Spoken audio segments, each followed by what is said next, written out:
tomorrow is our great getting up morning. Amen.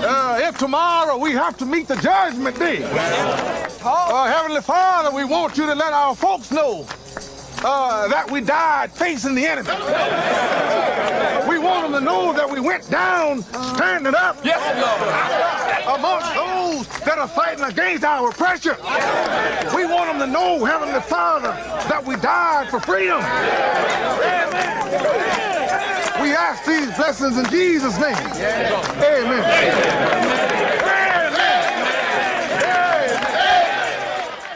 All right, y'all. I want y'all to put your hands together. Ladies and gentlemen, Make some noise.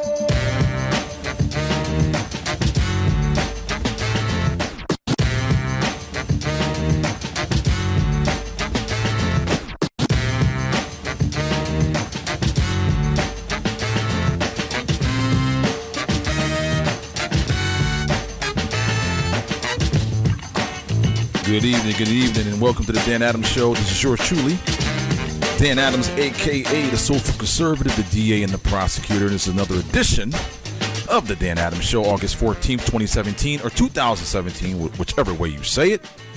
And before I bring on my first guest that will be joining the Dan Adams Show for the first time in a very long time, I want to go ahead and give a shout-out to all these idiots out here trying to, and we'll be getting into this in just a minute, but I just want to give a quick shout out to all these idiots out here who are trying to make Trump out as a racist.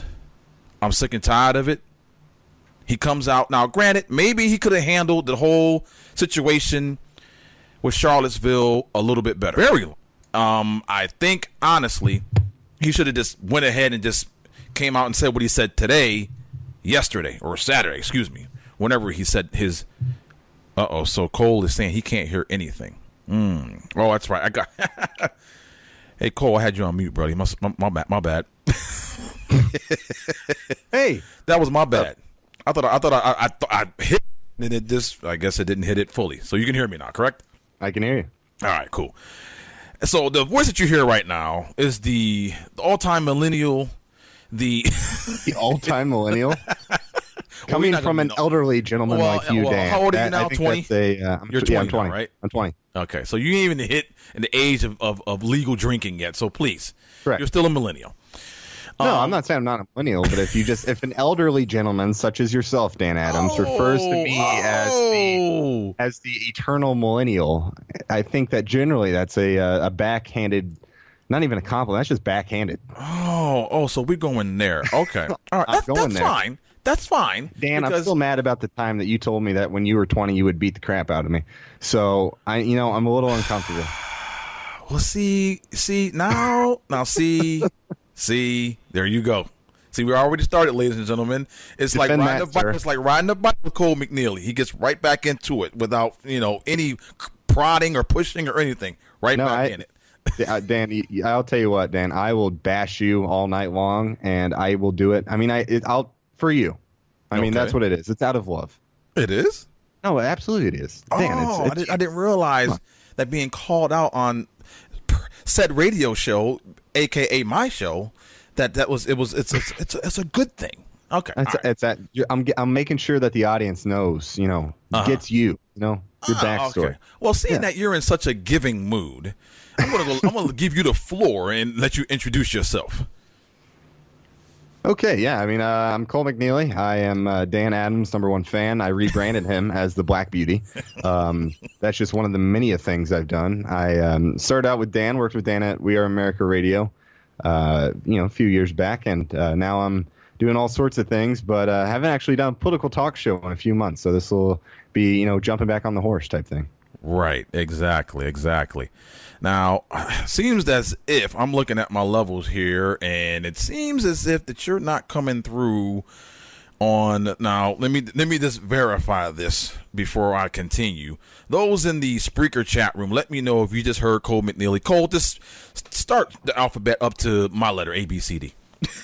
A B C D, Dan. Okay, thank you very much. Now I know you're on Spreaker. I know that.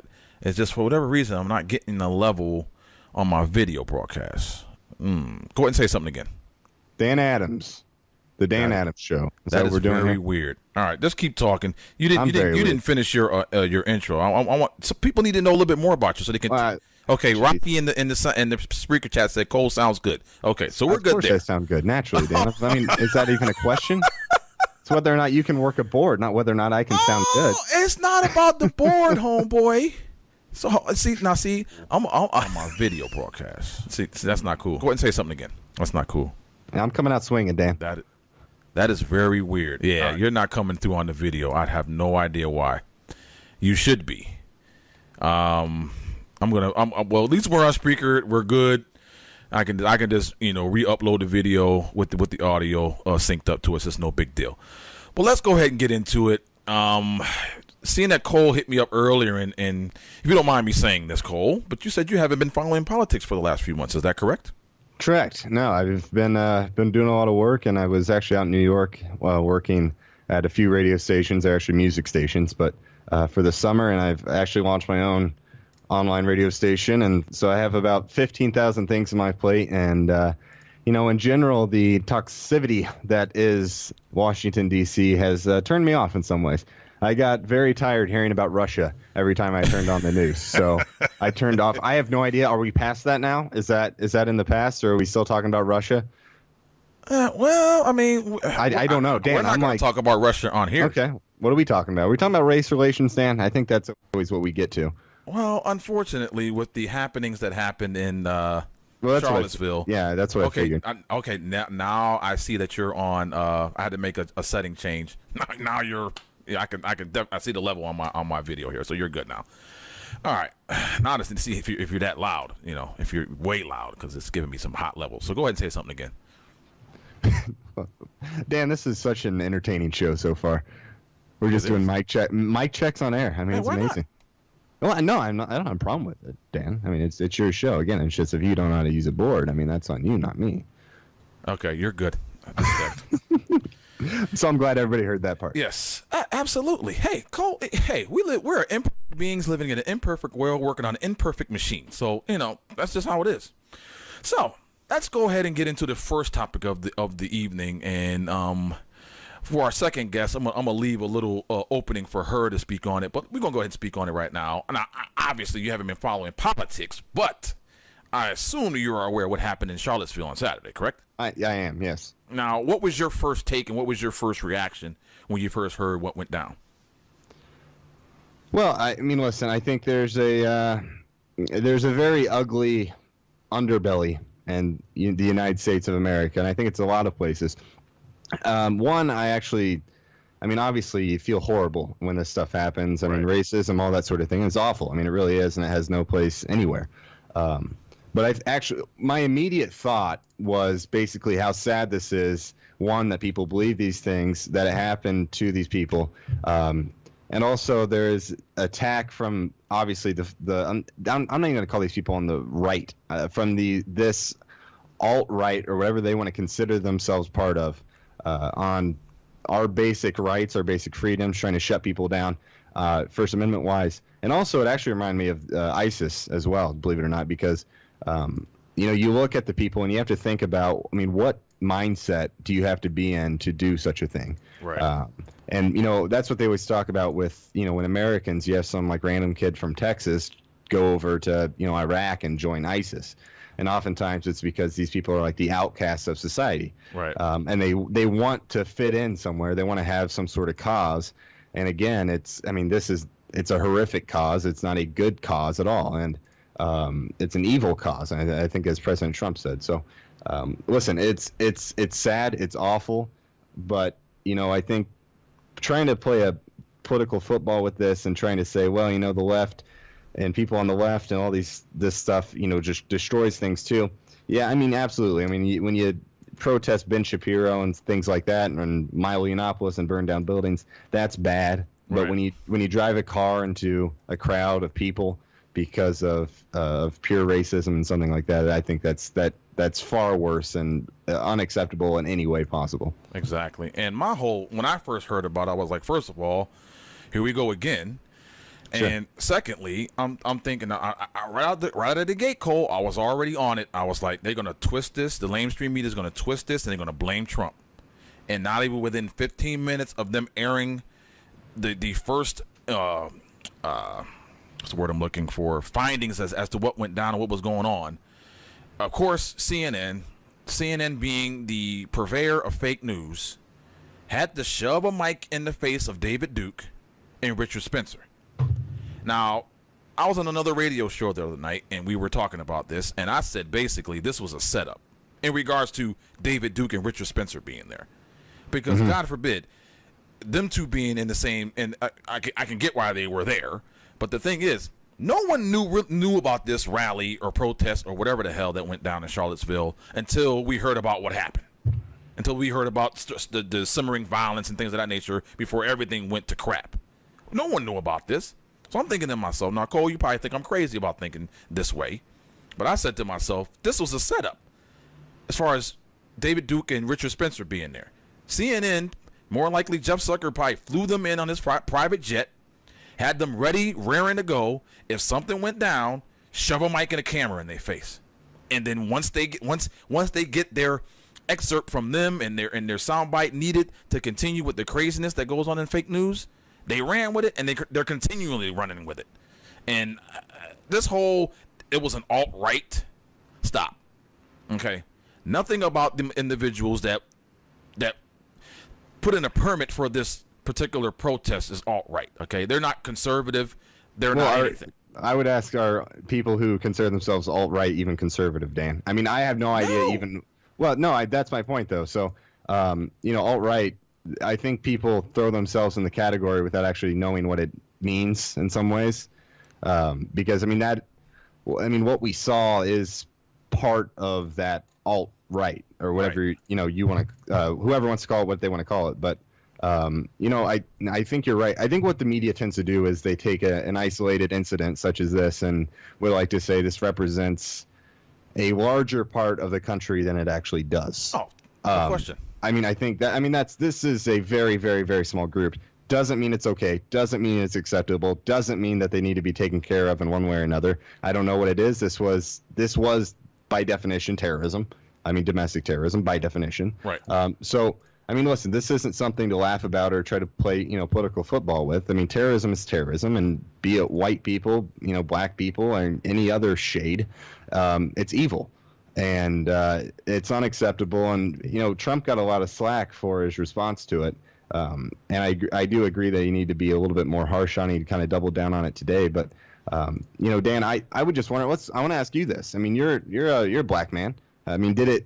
When you saw this go down, what did you think? I understand you said from a political sense, you're saying that the mainstream news is going to spin it.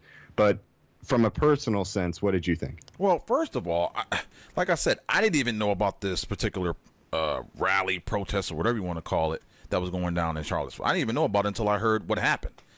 As far as my personal take on it, as far as a black man, I have nothing, because honestly, the whole taking down of the Robert Lee, wow, let's take that back, General Lee's statue meant nothing to me. I've stated this in the past. The rebel flag means nothing to me in regards to who I am, what I stand for, how I go about my business.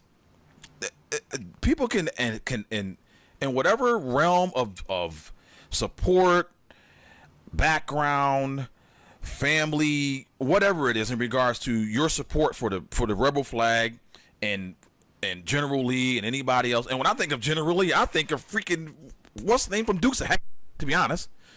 That's who I think of, is the damn car from Dukes of Hazzard. When someone says General Lee to me, I don't take it to the where, oh my gosh, General Lee, oh my gosh, Civil War, oh my gosh, slavery. No, I don't go down that route. That's just not me. I got too many other things to be worrying about than some individuals who, like you said, is a small, minute percentage of the population in America. We got 323 million people here in America. Yeah. I'm thinking, I said this on my ride with Dan Adams this morning on the way to work. Honestly, I'm giving them a high number here. I'm thinking there's maybe 300,000, 200,000 of these individuals walking around the United States of America, and that's giving it a high number. Yeah, I would agree with you on that. And so for me, I know within my heart of hearts that America, in and of itself, is not a racist country as it exists right now. Okay, there may be pockets, there may be sections, very small sections of the population that have a racist nature within them, but for the most part, the majority of America is not racist. So when I hear stories and things of this nature, I always just kind of slough it aside and say, you know what? Number one, it's not affecting me in any way, shape, or form, unless somehow it was personally brought upon me. You know what I mean? But this whole deal with the rallying protests and the General Lee statue wanting to be brought down, that to me, to be honest, that was like a local Charlottesville situation. And unfortunately, when you have two elements coming in, clashing with each other, when you got, white supremacists, the KKK, neo-Nazis, the Antifa, and all, and then other individuals protesting against them, what do you think? What did they expect to happen? Okay, and I'm talking to the mayor right now. What did you expect to happen? Kumbaya was sung around around a campfire?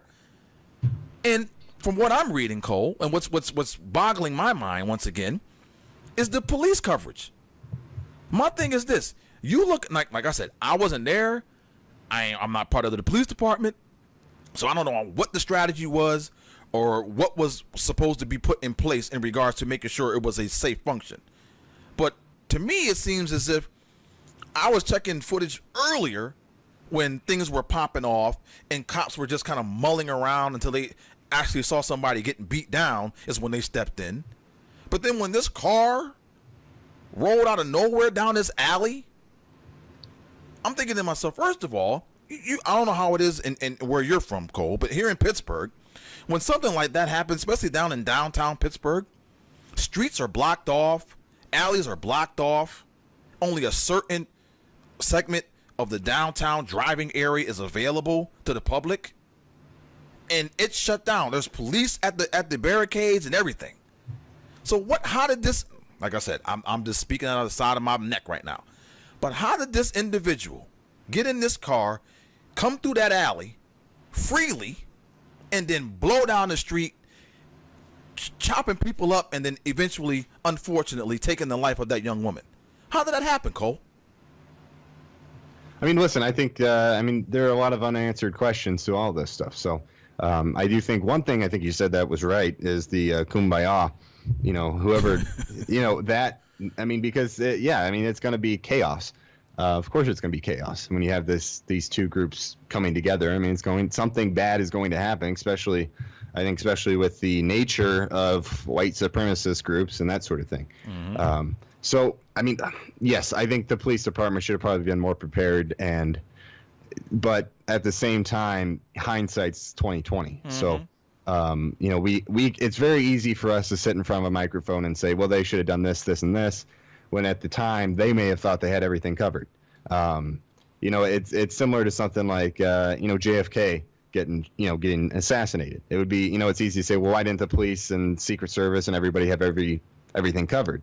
When at the same time, is it always possible to have everything covered? So, no, I think one thing that I will forever be shocked by is the shocking number of people who want to come out on any issue, be it Black Lives Matter or something like what happened in Virginia.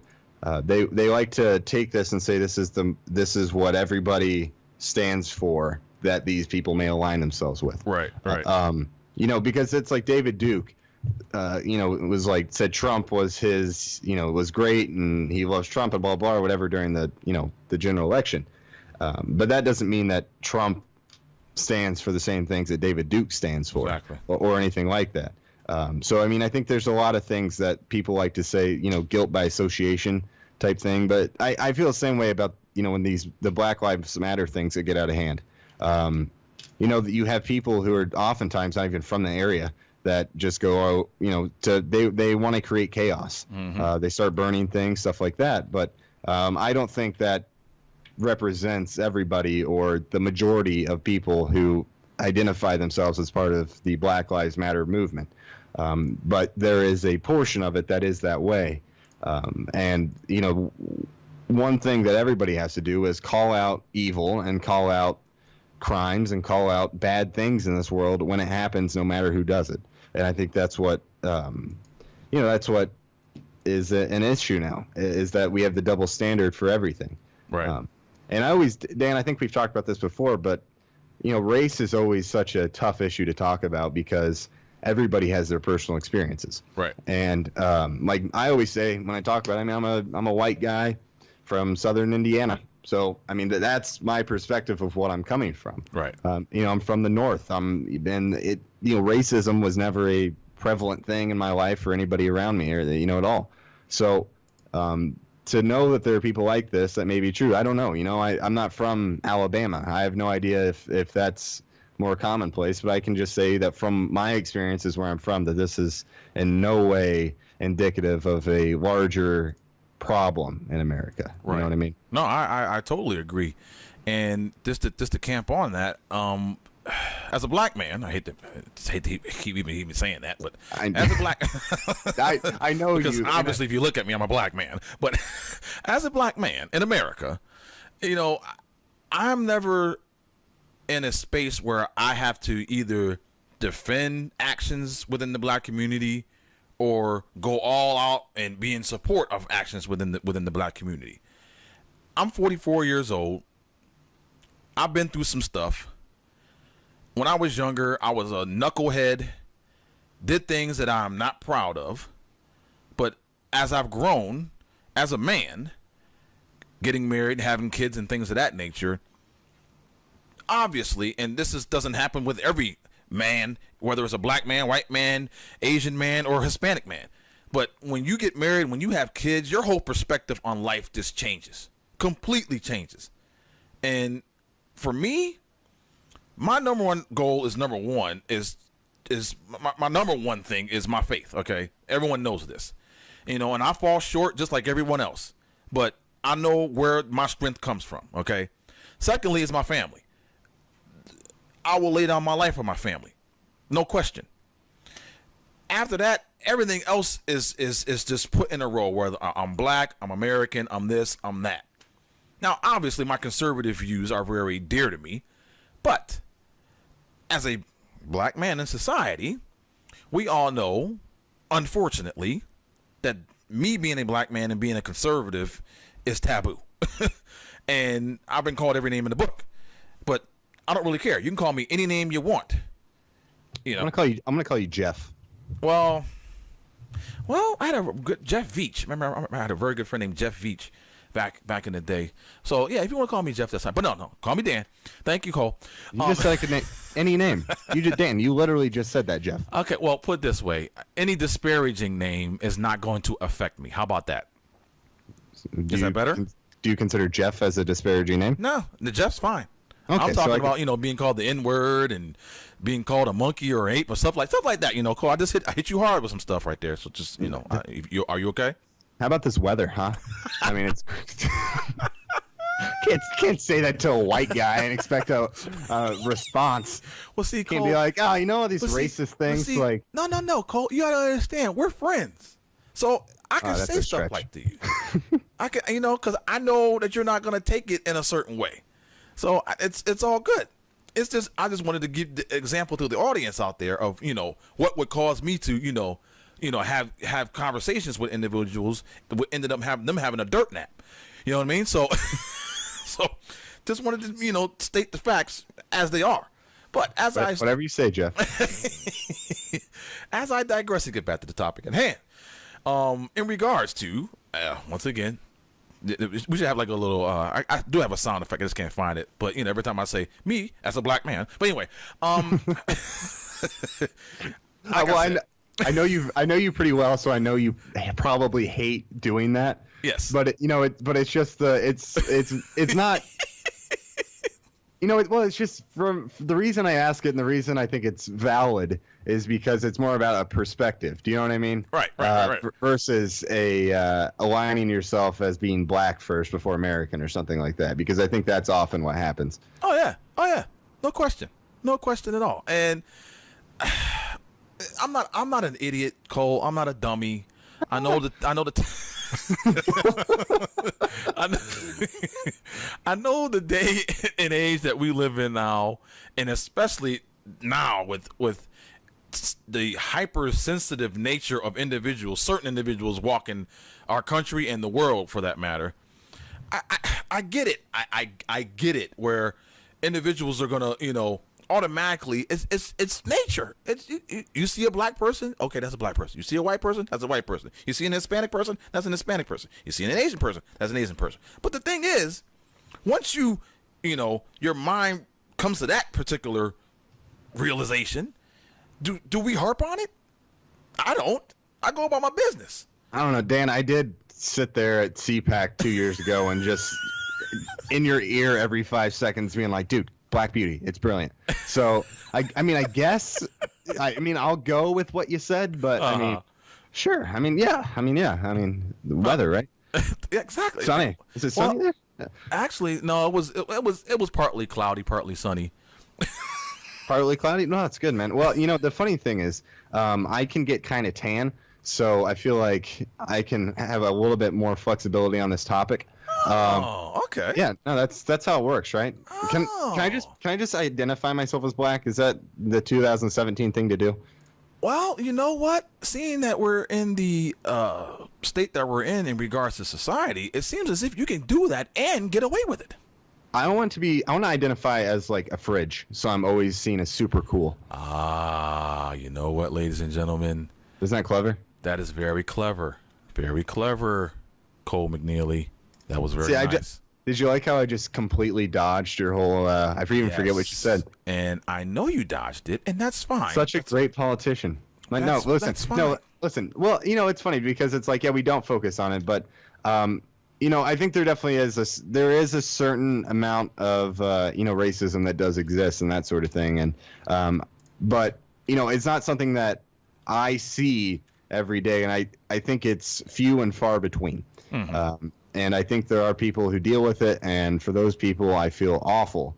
But responding to racism with essentially, reverse racism to a sort of hating all white people or that sort of thing is right. Oftentimes what happens, and that is no constructive solution.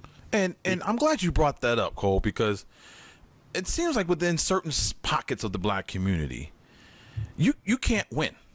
As a white person, you just can't.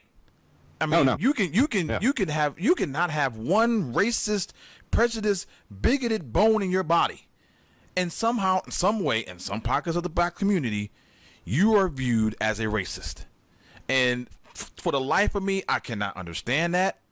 For the life of me, I will never understand that.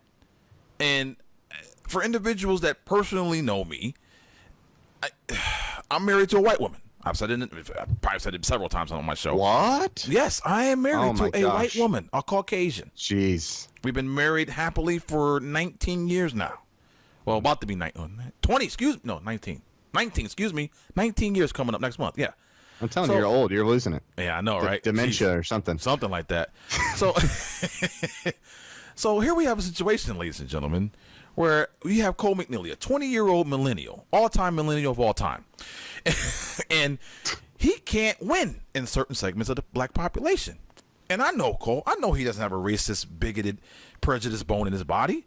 And the thing is, if he was to try to, infiltrate, if you want to call it, a certain segment of the black population, he would be, number one, shouted out of the room, maybe possibly beaten up, which is sad. Even as I'm saying this, is making me sad, because how in the world can individuals who live in these particular pockets of the black community expect to have compassion from their fellow man in situations that they're in? Maybe it's in their control or out of their control. You have a individual like Cole McNeely who wants to lend a helping hand, But seeing that particular racism, that's right, and I'm talking about black people racism, that racism that exists within certain pockets of the black community overrides that innate, that just, I'm a human being. I'm reaching out. I need assistance. I need help. If you help me along the way, I will work hard, get on my feet, provide for my family, and this and that. But unfortunately, as I've been saying, you have certain segments of the black population that will look at Cole McNeely and won't even give the man a chance. They won't even allow him to be who he is and the person that I know. And it's sad. It's utterly sad. And yeah, one thing I think that's the most frustrating thing I can just say from like from a white guy's perspective, for instance. The more frustrating part to me is that even like if you do try to talk with these segments that you're talking about, talk to them, communicate with them, they want to have it both ways sometimes, right. And I think sometimes they don't even know what they exactly want. Because absolutely. what they'll say is, treat me like you would treat anybody else in the world, and that's what they want. But then if you treat them like that, then they want to say, well, why are you ignoring that I'm black? And then there's some portions that are really, really proud to be black and want that to be known, and they want that to be very vocal and a very central part of who they are. Then there's another portion that says they only want to be treated the same as everybody else. But if you treat them the same as other people, then sometimes they feel that you are trying to treat them unfairly or something to that effect. So, you have to walk a tightrope. That's for sure. There's not a whole lot of people in those groups that I think I could get away calling Black Beauty, but I would try it anyway because I think humor and just great marketing doesn't see race. So, no, I mean, listen, I just think it's funny because there are people out there who want to be treated equal, and they're like, well, treat me like you would treat anybody else. And then if you treat them that way, they cry racism or something like that because, they don't always get everything that goes their way. Right. And I think the big thing that a lot of people on, part of the Black Lives Matter movement miss is that when they talk about these things, they always talk about it in absolutes. Every white person feels this way about black people. And they feel absolute that every black person is treated this way, or every white person's racist or something like that. Right. Or every white person has it made. And that's a very tough argument to get through to, a white guy who's working minimum wage in Ohio. Right. But my point is, like, that's, when you try to sit there and claim that guy has all the privilege in the world and has the easiest life, that's where your message gets lost. Right, right. It's a tightrope for sure. Well, speaking of white people now. Stacy, what? I'm sorry, Stacy. I couldn't resist. What are you talking about? I'm white? Ladies and gentlemen, join the conversation here on the Dan Adams Show is my homegirl, my sister, Stacy Rush. How you doing, Stacy? I am doing fabulously, just listening to Dan Adams and Cole McNeely and multitasking mom here. I'm just about to drop my son off at Boy Scouts. I'm on my phone, so if anything happens, I get it. You just have to call me right back. No problem, no problem. So how are you doing on this Festivus Monday evening? Well, I am doing fine. Pretty heavy stuff happened over the weekend, but doing well. I took the weekend off of politics and did not really know anything about all of what happened in Charlottesville until late last night. So I might be a little bit behind the curve on everything. Well, that's okay. Well, seeing that you're freshly abreast as to what's going on, what was your take and what was your first opinion on as to what went down and how you felt and all that good stuff?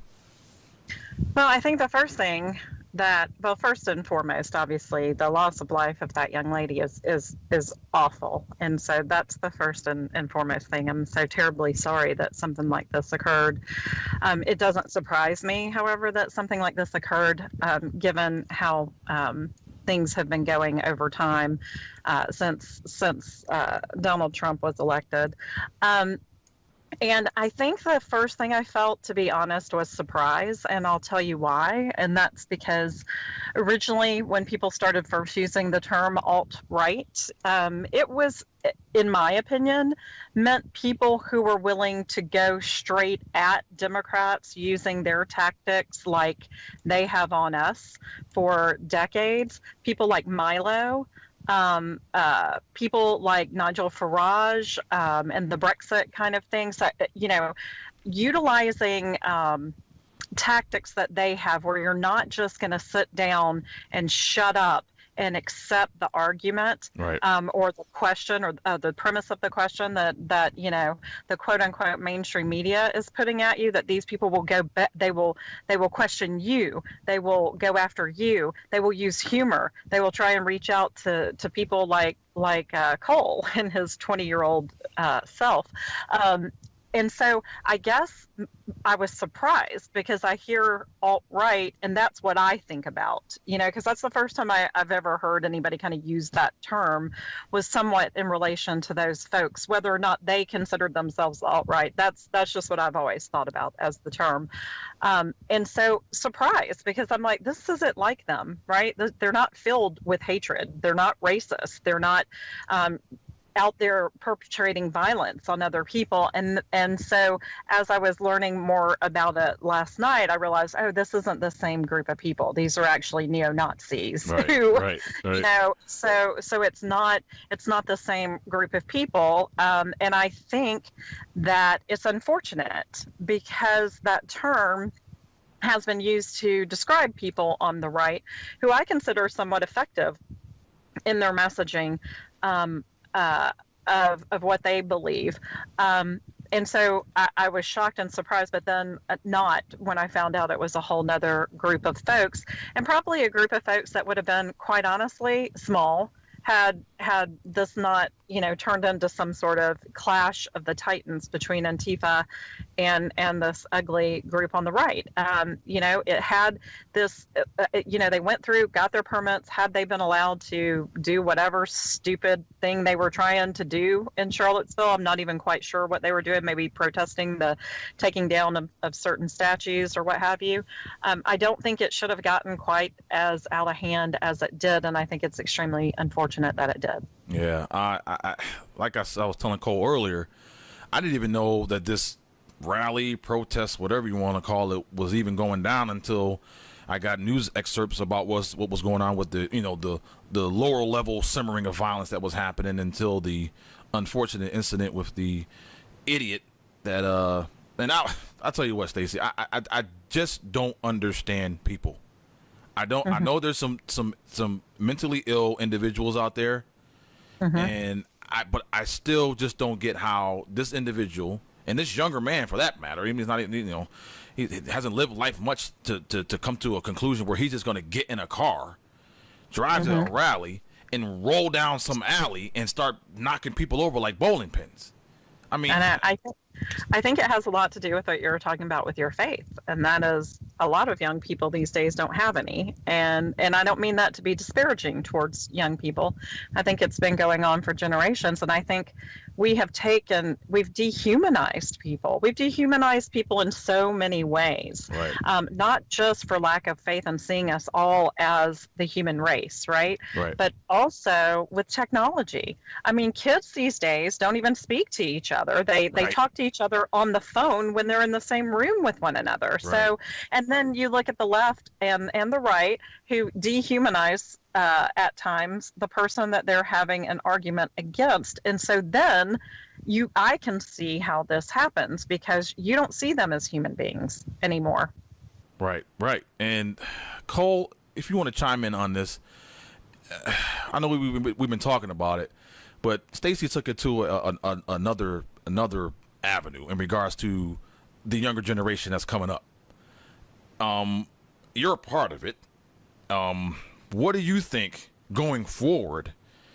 I mean, do you think that us older individuals need to, I guess, lay a better path, maybe be more vocal, actually be more personable, instead of going on Facebook and Twitter and Gab and all that, but actually going to, boys and girls clubs and big brothers and big sisters and things of that nature and actually making an impact that way, do you think that will help some of the mind state of the younger generation that's coming up?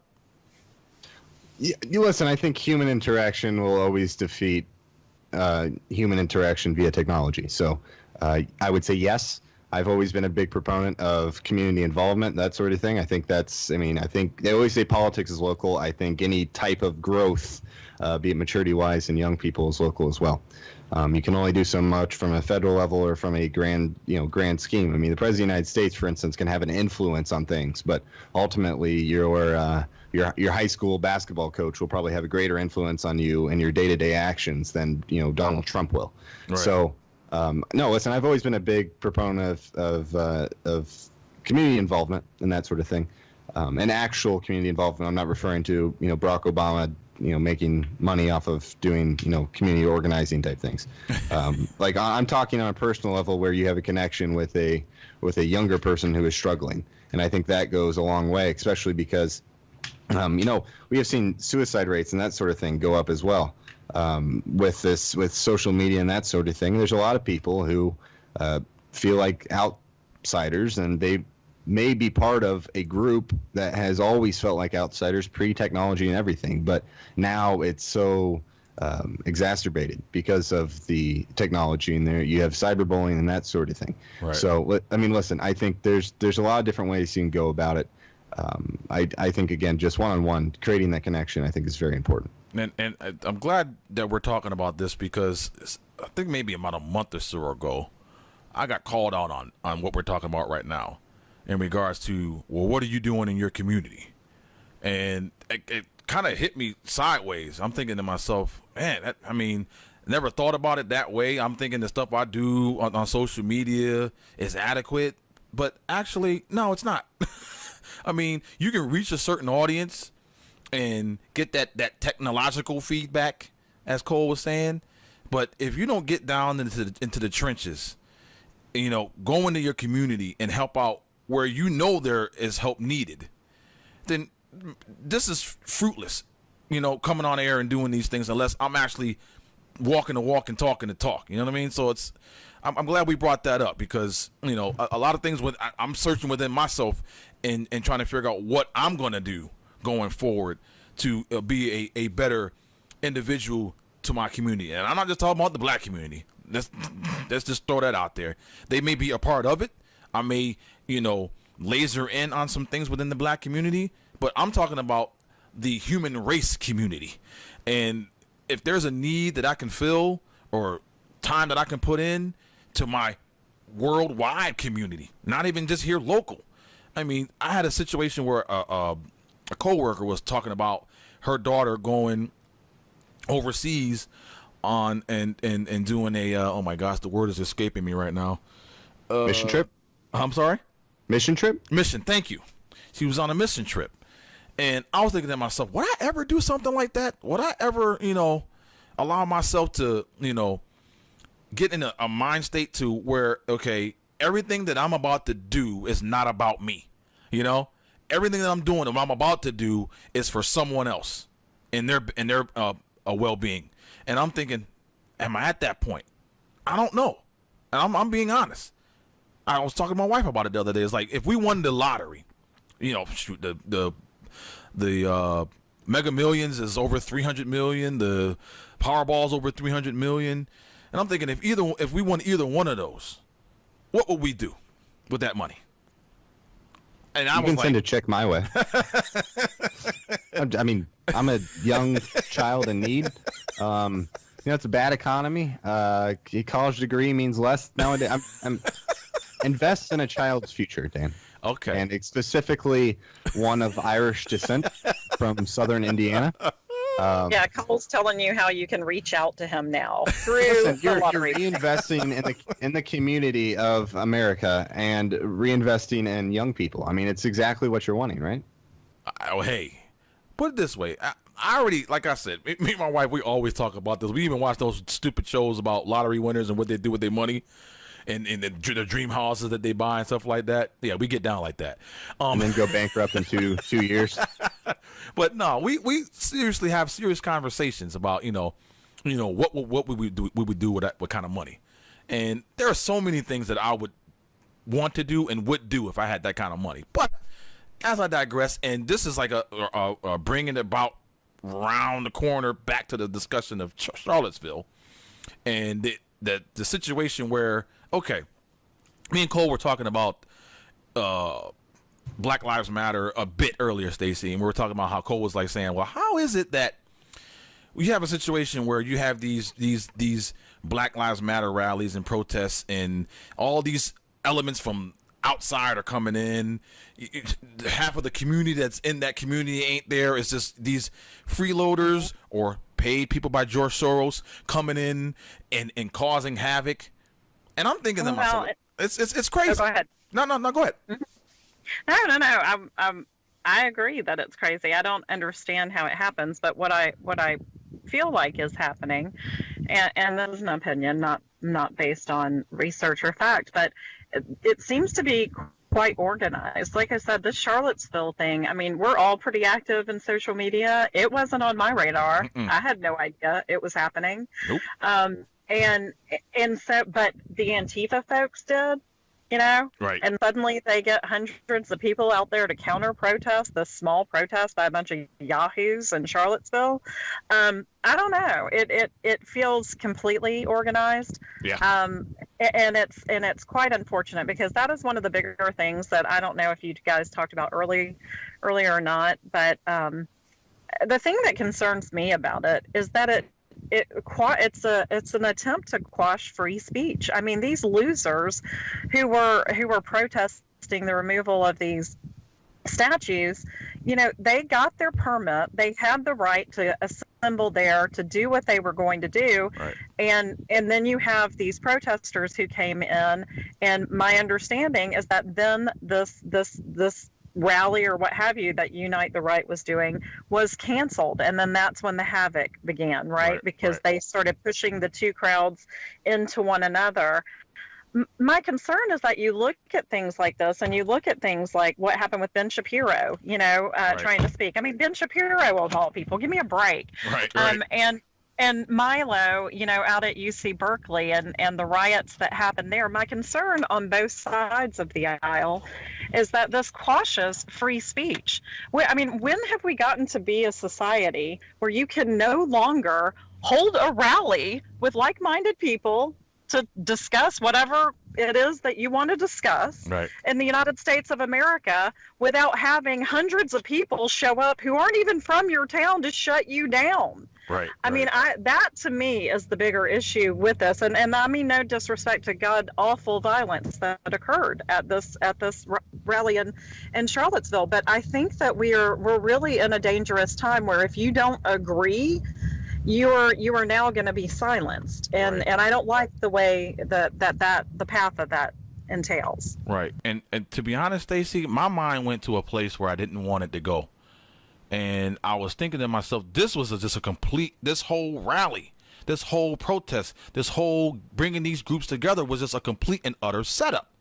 And the reason why my mind was going this route was, you look at how everything transpired, and I was saying this to Cole earlier, how immediately when things started going down, and you had the fake news of all fake news, and they were like one of the first ones that I saw with coverage. Who did they shove a mic and camera and face into the mic and camera? David Duke. And I'm thinking to myself, as hours went on and as a couple days have gone on, I'm thinking to myself, and I posted on social media last night, I may be wrong. Probably more likely I'm wrong.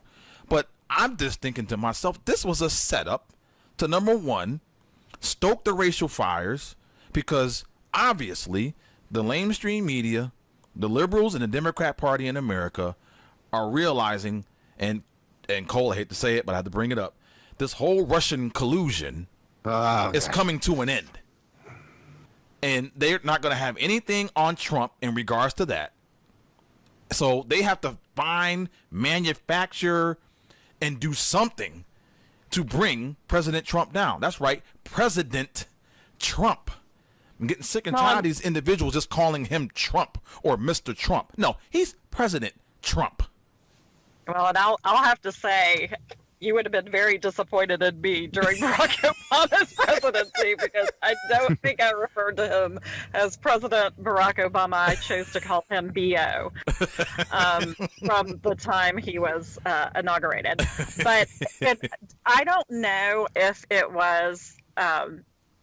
I wouldn't put it past anyone these days to do anything if it was a setup, but I will tell you this. What it does do is exactly like you said. I mean, I went with my daughter to get our nails done this afternoon, and they had CNN on, and I couldn't see it, but I could just read the subtitles and I mean, I couldn't hear it. I could read the subtitles and see what they were talking about as far as the guests were concerned, what the title of the segment was, and they were all tying all of this to Donald Trump as if he is the leader of the white supremacist movement in the United States. And I mean, it was... Oh, he's orange. Yeah, well, exactly. He's not even white. Let's be honest. I mean, right? I mean, Barack Obama wasn't black, right? I mean, he was half white. And then you've got an orange president. He's clearly not white. And so how can he be in charge of the white supremacist, Cole? I mean, geez, you would be better at leading that than Donald J. Trump. I mean, come on. I mean, President Trump. What? I don't know. No, thank you. I'm going to pass on being the leader of white supremacy. Thank you for throwing my name in the hat, but not really my thing. So sunny, cloudy, is that what you said, Dan? Weather-wise in Pittsburgh today? Man, that's incredible. I find weather patterns so interesting. We should talk more about those. Come on, Cole. Come on. Is it getting a little heated I don't think I'm more equipped to be a leader of a white supremacy group than anyone else in America is white. If that's the criteria. I'm probably less so. If we're being honest, I'm probably more pasty than you. So I am probably the most That's absolutely true. No, listen. That's where we're going. Listen. I love black people so much that I call Dan exclusively Black Beauty, and I refer to you, Stacy, as Stacy Dash, because I don't even want to acknowledge the fact that you're white. So if we're going to go down that route, I'm willing to. You're right. I'm totally the leader of the white supremacist movement. But, but getting back to it, so Dan, what you were saying about Russian collusion, trust me, they'll find some, Russian salad dressing ordered by one of his kids, and they'll be talking about it for another, 2 weeks straight. But so don't think they've given up on Russia. Oh, no. They're white knuckling it. Yeah. But they're this just gives them another club to beat them over the head with. Right. And it truly is a pathetic excuse of what we have and call a mainstream media, because this truly is awful what they're trying to do in linking Donald Trump to this. Right. And it's like you just said, it's just utterly despicable. You look at the coverage that they gave President Barack Hussein President Barack Hussein Obama, okay? They did anything and everything within their power to keep him in the best light possible. Now, Donald Trump could have a hangnail and someone's going to be reporting on it. That is the complete opposite of what they did with Hussein. Now with President Trump, it is utterly ridiculous. I'm refer to him as Hussein. Wait, are you talking about Saddam or no? Barack President Hussein Obama. That's his middle name. Weren't you just giving people crap for not referring to President Trump as President I just Trump? said President Barack Hussein Obama. Oh, then you referred to him as Hussein. And I just, and then I could. So then at that point, since I gave him that reverence, I can go ahead and just call him Hussein because he's Hussein. And he Come is, on now, Cole. and that's a fact. And no, but I agree with you. I think it's. I mean, I used to call them the Tiger Beat media. I mean, it would literally be in press conferences after, we realized that he was completely FOS about, you can keep your doctor, you can keep your plan. And they're like, so, Mr. President, what's your favorite color? What's your favorite color, President Obama? I mean, he just gives $500 billion to Iran. And they're like, what the hell is happening on this show? Did you win the NCAA tournament this year, President Obama? I mean, it's freaking ridiculous. And then what, Stace? You know what? What's crazy? I don't know if you saw President Trump's press conference where he came out and strongly denounced white supremacy, KKK, neo-Nazis, racism, and all that. Did you see what the idiot lamestream media did as he's walking away? So, are you going to denounce white supremacy and the KKK? He just talked about it for freaking 15 minutes, you idiot. Well, and the interesting thing, though, and I actually did have a point before I got off on my little Tiger Beat thing. But I didn't see that. But it didn't matter what he said, and I think that that's the frustrating part about it. Right. He could have come out whenever he did, and again, I didn't pay any attention to this until last night. So he could have come out on Saturday, I guess, and said, I disavow. I mean, he disavowed David Duke how many times, and exactly. They still were talking about all that. I mean, he could have disavowed the KKK, the neo-Nazis, every person who ever said a hateful thing in their entire lives, and it wouldn't be enough. Right. And that's the frustrating part about all of this, right. is that it's no longer about news. It's no longer about what's truly going on in this country. It's not about how can we prevent something like this from happening in the future. It's about how can we beat President Donald Trump to death so that his agenda is paralyzed and we can get him out of here in 4 years. And right. and it's a sad state of affairs. It really is. Exactly. Cole, you got anything to add to that? I just want to clarify. I also denounced David Duke and the KKK and every other white hate group. I know there have been rumors that my name is going to be thrown in the hat for leader of white supremacy. Didn't even know that was a title. But I want to clarify that I denounce it all. So yeah, that's it. I just need to make sure I cover all my corners and that sort of thing. I'll make sure I hire a lawyer. I lawyer up. I just have a feeling I'm going to be in some legal trouble here soon. Oh, come on, Cole. You're amongst family. It's all good. People know we're kidding with you. People know that we're joshing with you. Well, listen. Never mind. I had a very nope. Okay. Yes. We'll go with that. I want to stop before I get myself in more trouble, and then somebody takes it the wrong way, and they actually think I'm running for leader of white supremacy. So is it president, or is it like grand leader, or what's the title? King? Yes. King of whiteness? Grand Poobah of yes. the white Whitey? Well, ladies and gentlemen, for those out there who have graciously hit the play button on Spreaker, Periscope, Daily Motion, and YouTube, thank you for tuning in. This has been the Dan Adams Show with my guests, my fam, Cole McNeely and Stacy Rush. I'm gonna go ahead and let them give them their particulars. So Stacy, you're up to bat. Let everybody know how they can get in contact with you.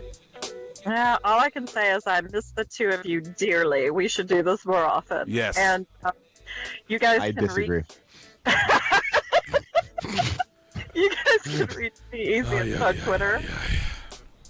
Covering me 40, and I am the Right Rush on Gab. Okay, say that Twitter handle again. You kind of chopped up. Oh, sorry. It's Discovering Me 40. You can also look me up. I'm Benghazi Stacy on Twitter. Or check out her IMDb page. Stacy Dash. Cole, shut up and give your deets. Let's go. Just check out my new project, Paragon Talk Radio, at Paragon Talk on Twitter. There you go, ladies and gentlemen. Stacy, Cole, thank you for joining. Yours truly. We definitely got to do this again. Sure, yeah. Thanks, wow. Dan. Thank you, Stacy. Thank you very much. You're very welcome, sir. All right, guys. God bless you. Y'all be good, all right? I will not, thanks, but Dan. I will Thanks, say I will. All right. Bye, There you have Stacy. it. Bye, y'all. All right. I want good your night. vote. There you have it, ladies and gentlemen. My crew, my fam, Stacy Rush and Cole McNeely. Thank you for tuning in. This has been the Dan Adams Show. God bless. Peace.